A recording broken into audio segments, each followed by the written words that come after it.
আমি গিয়ে আমার চেয়ারে বসতে পারি, 2 মিনিটও লাগবে না।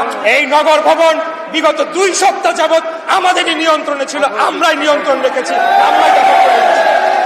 এই শপথ কার্যক্রম যদি তারা নাও করায়, আমি গিয়ে আমার চেয়ারে বসতে পারি, 2 মিনিটও লাগবে না।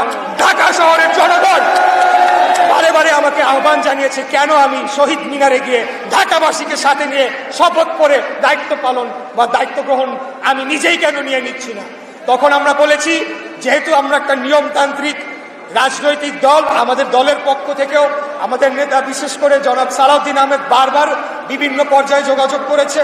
আমাদের আইনজীবী নেতা যারা রয়েছেন, ব্যারিস্টার মাহবুবুদ্দিন খোকন বারবার নির্বাচন কমিশন এবং স্থানীয় সরকার মন্ত্রণালয়, আমাদের সাবেক সচিব জনাব মুশফিকুর রহমান সাহেব রয়েছেন, ওনারা বারবার আমাদের পক্ষ থেকে যোগাযোগ করেছেন।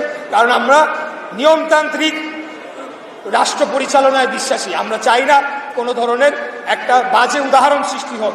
কিন্তু এই সরকারকে এখন বাধ্য হয়ে বলতে হচ্ছে, আপনারা যদি অবিলম্বে শপথ গ্রহণের অনুষ্ঠানের ব্যবস্থা না করেন, তাহলে ঢাকা শহরের দক্ষিণের ভোটারদেরকে সাথে নিয়ে আমি নিজেই শপথ করে আমি আমার চেয়ার গ্রহণ করব এবং নগর ভবন কিভাবে চলবে সেটা ঢাকাবাসী নির্ধারণ করবে।